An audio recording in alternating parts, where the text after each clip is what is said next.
우리 함께 신앙 고백합니다. 나는 전능하신 아버지 하나님 천지의 창조주를 믿습니다. 나는 그의 유일하신 아들 우리 주 예수 그리스도를 믿습니다. 그는 성령으로 잉태되어 동정녀 마리아에게 나시고 본디오 빌라도에게 고난을 받아 십자가에 못 박혀 죽으시고 장사된 지 사흘 만에 죽은 자 가운데서 다시 살아나셨으며 하늘에 오르시어 전능하신 아버지 하나님 우편에 앉아 계시다가 거기로부터 살아있는 자와 죽은 자를 심판으로 오십니다. 나는 성령을 믿으며 거룩한 공교회와 성도의 교제와 죄를 용서받는 것과 몸의 부활과 영생을 믿습니다. 아멘. 오늘 선포되어질 하나님의 말씀은 에스더서 9장 29절부터 10장 3절까지 말씀을 제가 봉독해 올리겠습니다. 에스더서 9장 29절부터 10장 3절까지입니다.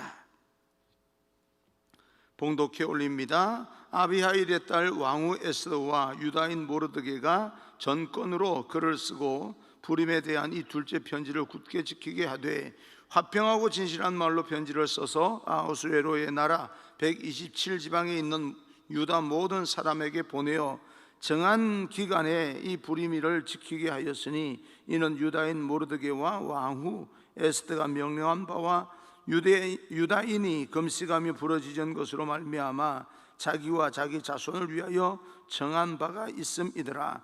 에스더의 명령이 이 불임에 대한 일을 견고하게 하였고 그 일 이 책에 기록되었더라.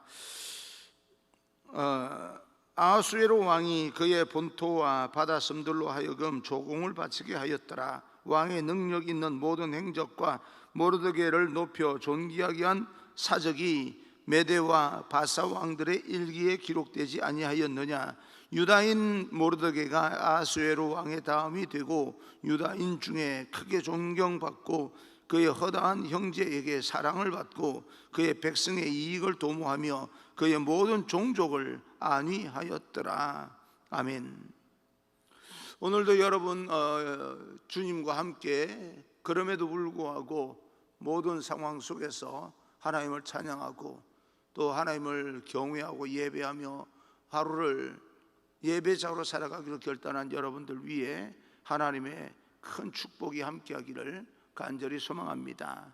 오늘은 공동체를 살리는 희생과 용기의 사람이라는 제목으로 여러분과 함께 하나님께서 이 말씀을 통해서 우리에게 주시는 그 교훈을 또 듣겠습니다.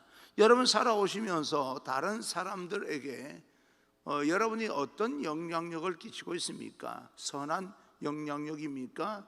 안타까움의 영향력입니까? 악한 영향력입니까? 나름대로 사람을 살아가면서 그 사람에게서 다른 사람에게 전해지는 그런 영향력이 있습니다. 아무개라고 말하면 그 마음에 다른 사람들이 어떻게 생각하는지 그 생각하는 것이 바로 영향력이다, 그렇게 볼 수가 있습니다. 사람을 살면서 인간관계 속에서 살아갑니다. 인간관계를 떠나서 살아가는 사람은 실상은 아무도 없습니다.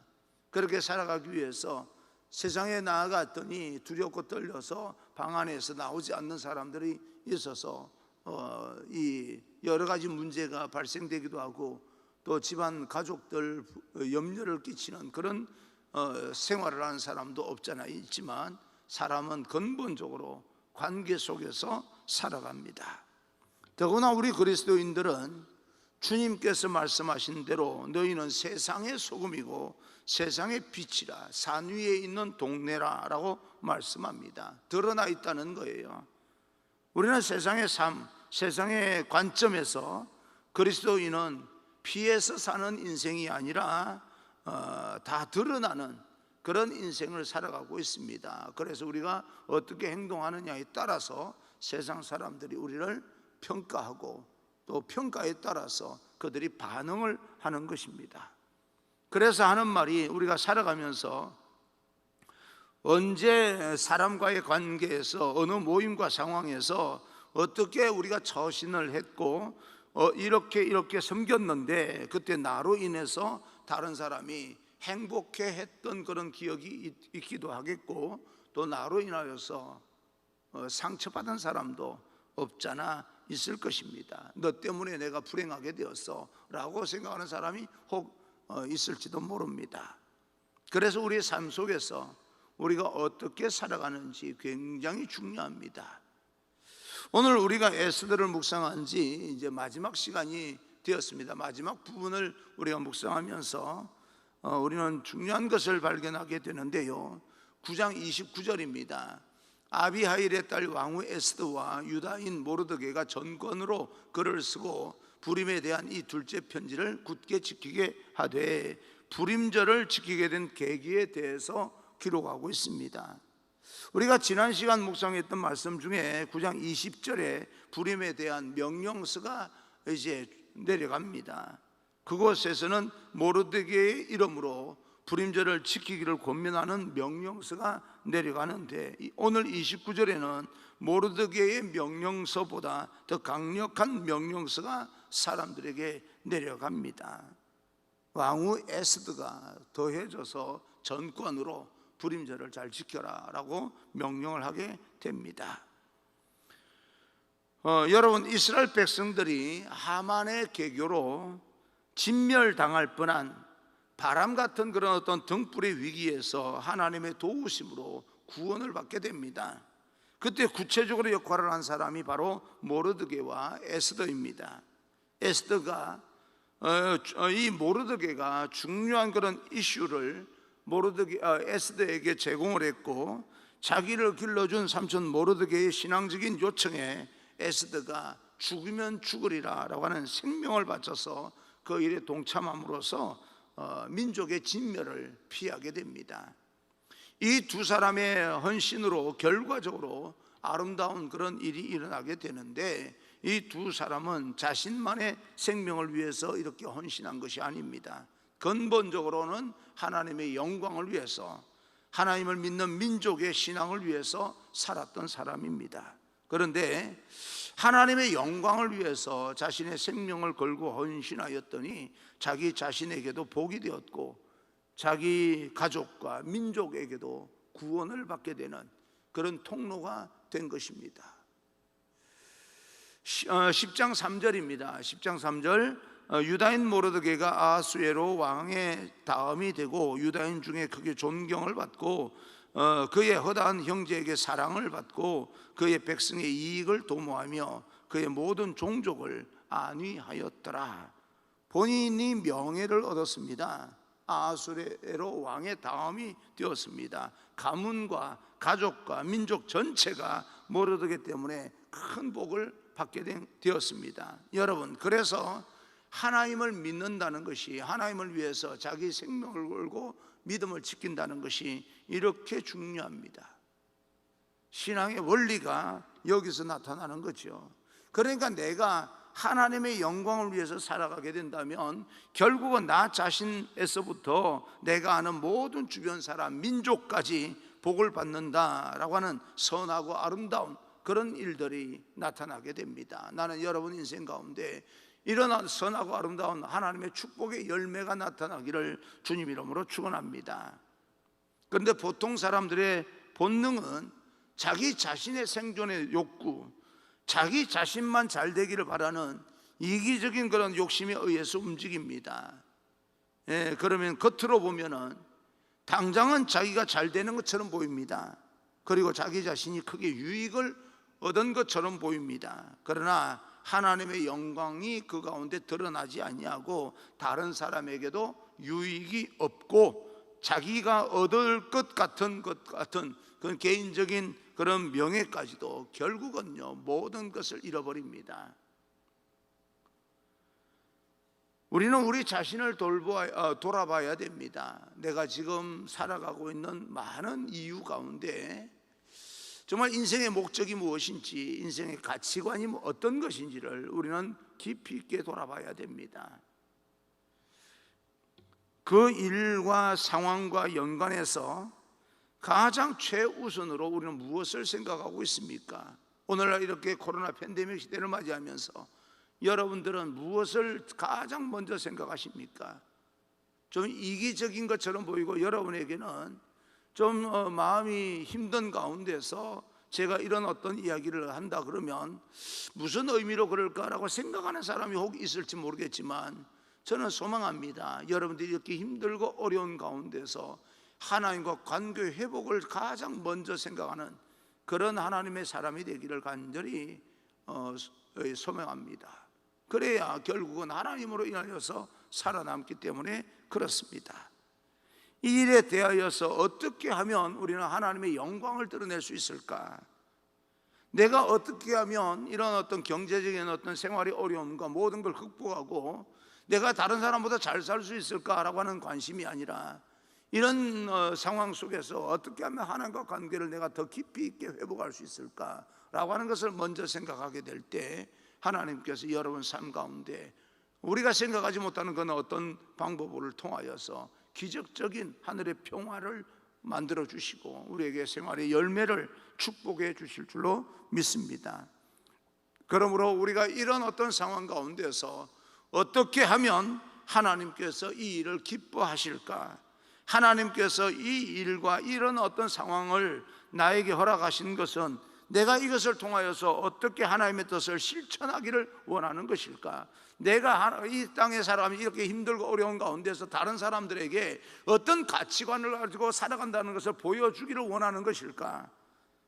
내가 이것을 통해서 하나님의 뜻을 성취하기를 원하시는 하나님의 뜻이 무엇인가?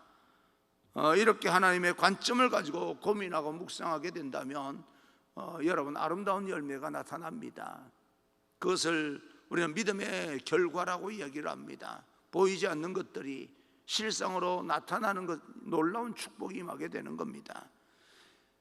여러분, 이런 여러 가지 상황 가운데서 자신의 이익과 명예와 그리고 자존심만 생각하게 된다면 우리는 결코 우리가 생각하는 대로 일어서지 못하고 세움받지 못하고 다른 사람에게 선한 영향력을 끼치지 못하게 됩니다. 하나님께서 나에게 은혜를 주셔서 하나님의 영광을 위해서 먼저 생각을 하면 그와 모든 것을 채워주신다는 그 약속을 우리는 믿어야 됩니다. 그래서 마태복음 6장 33절, 그런즉 너희는 먼저 그의 나라와 그의 의를 구하라. 그래야면 이 모든 것을 너희에게 더하시리라. 에스더를 마무리하면서 우리가 반드시 기억해야 될 것은 하나님께서 우리로 어떤 삶을 살아가기를 원하는 것일까라고 하는 것을 깊이 돌아보기를 원하는 것입니다. 그리고 우리가 좀 더 깊이 이렇게 들여다보면 에스더를 읽으면서 저도 그런 어떤 생각이 들지 않은 것은 아니었지만 보통 내용이 그 머릿속에 떠오르게 되는데, 하만이라고 하는 사람에 의해서 유다 민족이 진멸당한 그런 위기에서 도리어 역전이 되지 않습니까? 그리고 하만과 그의 집안 모든 사람들과 유다인을 미워하고 박해했던 사람들이 도리어 죽임을 당합니다. 사실 부림절, 이 절기는요, 더 깊이 좀 들어가 보면 복수가 얽히 있는 그 유다인을 음해하고 공격하는 사람들을 도리어 유다인들이 피바람을 일으키며 죽인 그런 사건을 기억하는 절기 아니겠습니까?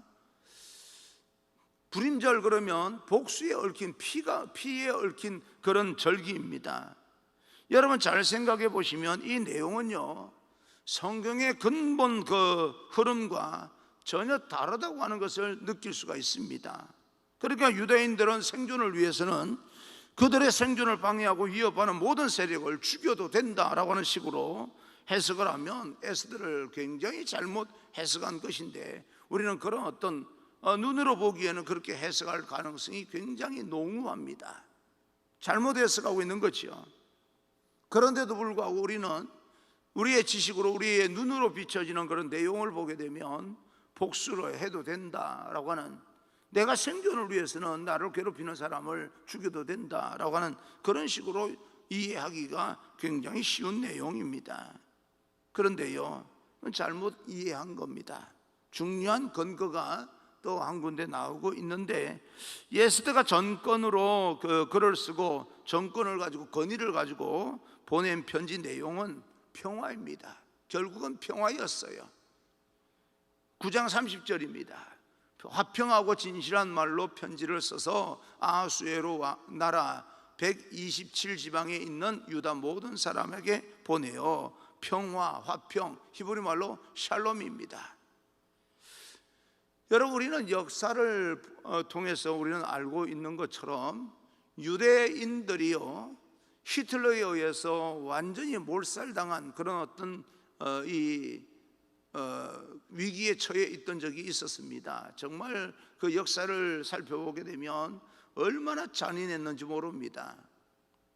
그런데 그런 어떤 역사 가운데서 유대인들이 힘을 쓰지 못할 때 곳곳에서 같은 어떤 독일 민족들이 일어나서 유다인들을 돕고 그런 어떤 사람들, 히틀러를 대항해서 싸운 그런 어떤 역사를 우리는 알고 있습니다.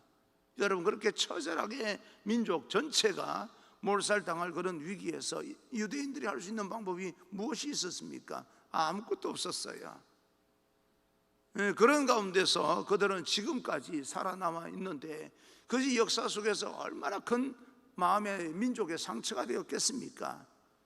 그들은 살아남기 위해서 자기들을 죽이려고 어떤 이 덤벼드는 모든 사람들로부터 자기들을 보호하기 위해서 민족주의적인 그런 어떤 경향이 짙어진 것이 아닌가라고 하는 그런 생각을 해보기도 합니다. 우리가 그런 어떤 상황 속에서 그런 어떤 아픔을 겪었다면 우리는 어떻게 반응을 했을까?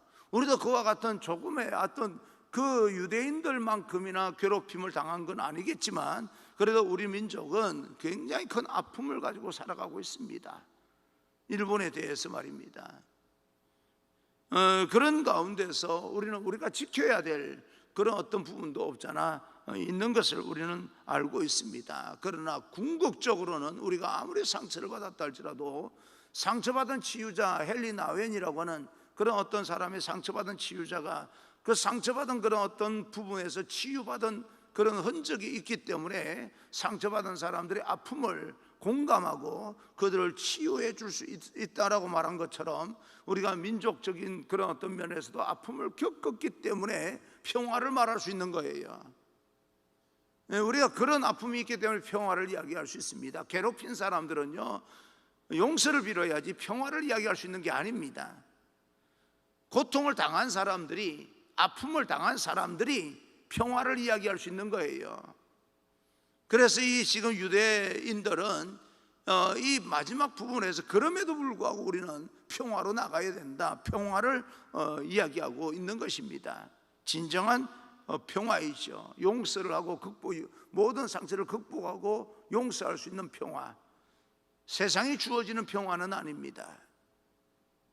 한 번씩 우리들도 일본과 야구를 하고요, 일본과 축구를 하고요, 일본과 배구를 하고요, 그 일본한테 이기면 그 기쁨, 마음속의 기쁨이요, 뭔가 복수를 한 것처럼 훨씬 더 우리는 즐거워하고 기뻐하고 통쾌하고 그럽니다. 저도 그렇습니다. 나는 한국 사람 아닙니까? 저도 그래요. 그러나 한편으로는 언제까지 우리가 이렇게 해야 되는 것인가 하는 생각도 가지고 있습니다. 언제까지 우리가 이렇게 해야 될 것인가, 이런 마음을 가지고 살아가야 되는 것인가 라고 하는 그런 생각을 해보기도 합니다.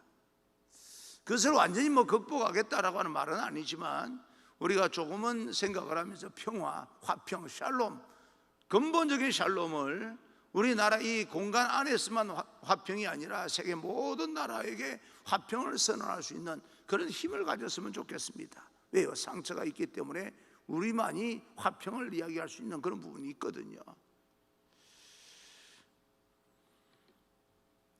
아마 이 유다인을 공격하는 그런 어떤 사람들을 제거하는 내용이 오늘 이 에스더의 모든 내용 가운데, 사건 가운데 들어있는 것이 틀림없습니다.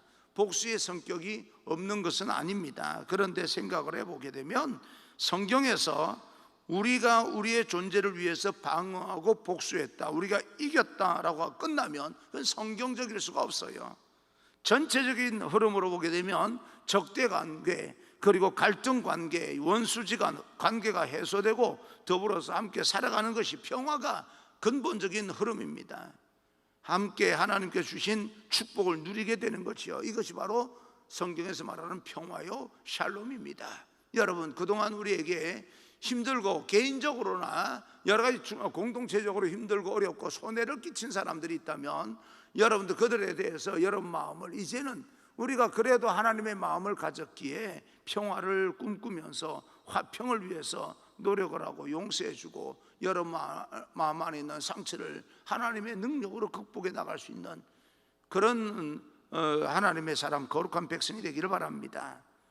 성경에서 가장 유대적인 민족주의적인 색채가 강하고 그리고 유대 민족의 생존을 위해서 다른 민족을 죽여도 된다고 오독될 심각하게 잘못 해석될 가능성이 많은 에스더에 대해서 마지막으로 정리하면서 평화를 이야기하고 있습니다. 그래, 우리가 그런 어떤 아픔을 겪었기 때문에 우리만이 평화할 수가 있는 거야, 평화를 위해 줄 수 있는 거야, 그런 이야기입니다. 사랑하는 성도 여러분, 우리 이 에스더를 묵상하면서 특히 9장 30절을 좀 깊이 있게 마음에 새기면 좋겠습니다. 평화요, 화평입니다. 오늘날 우리 그리스도인들이 살아가는 세상은 문화와 인종과 계층과 그리고 국가 간의 갈등으로 전 세계적으로 전쟁과 다툼과 기아가 끊이지 않고 있습니다. 여기에서 우리 기독교인들은 어떤 의미를 가지고 살아가야 되는가? 그리스도인들은 어떻게 살아가야 되는 것인가? 선교 현장에서 우리는 어떤 메시지를 가지고 우리는 그 현장 속에서 살아가야 되는 것인가? 궁극적인 메시지는 바로 평화, 샬롬의 복음입니다. 평화를 위해서 살아가야 됩니다.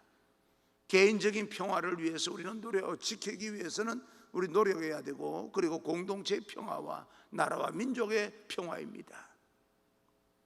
우리 그리스도인들이 바로 샬롬의 복음을 전하는데 헌신하는 아름다운 축복이 있기를 간절히 소망합니다. 나라와 민족도 이제는 더 이상 그럴 수밖에 없는 환경이라고 하는 것은 아주 조금은 인정하지만 정치하는 사람이나 모든 사람들이요, 더 이상 반목 질시하는 것이 아니라 좀 더 마음속에 깊이 있는 평화를 좀 꿈꾸면서 정치했으면 좋겠습니다.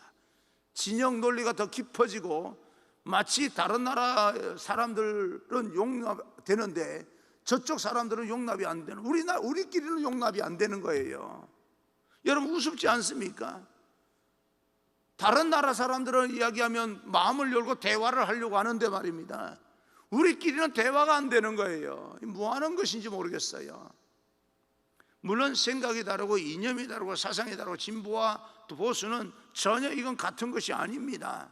그런데도 불구하고 마음속에는 나라와 민족의 평화와 또 마음속에는 뭔가 궁극적인 그런 어떤 같은 목적이 있을 거 아닙니까?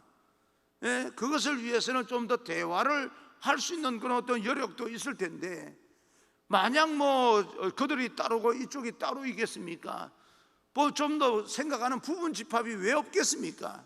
그것을 가지고도 고리를 만들어서 뭔가 성취하고 함께 일할 수 있는 그런 어떤 공감대도 좀 형성할 수 있는 그런 어떤 것도 추구되어져야 되는데, 전혀 그런 것이 보이지 않는 것을 보게 될 때 어떻게 다른 나라 사람들은 잘 용납하는데 서로 간에 말이에요, 자기 이익을 위해서, 자기 명예를 위해서, 자기 권력을 지키기 위해서 다른 나라 사람들은 용납을 하는데 왜 우리끼리는 용납이 안 될까?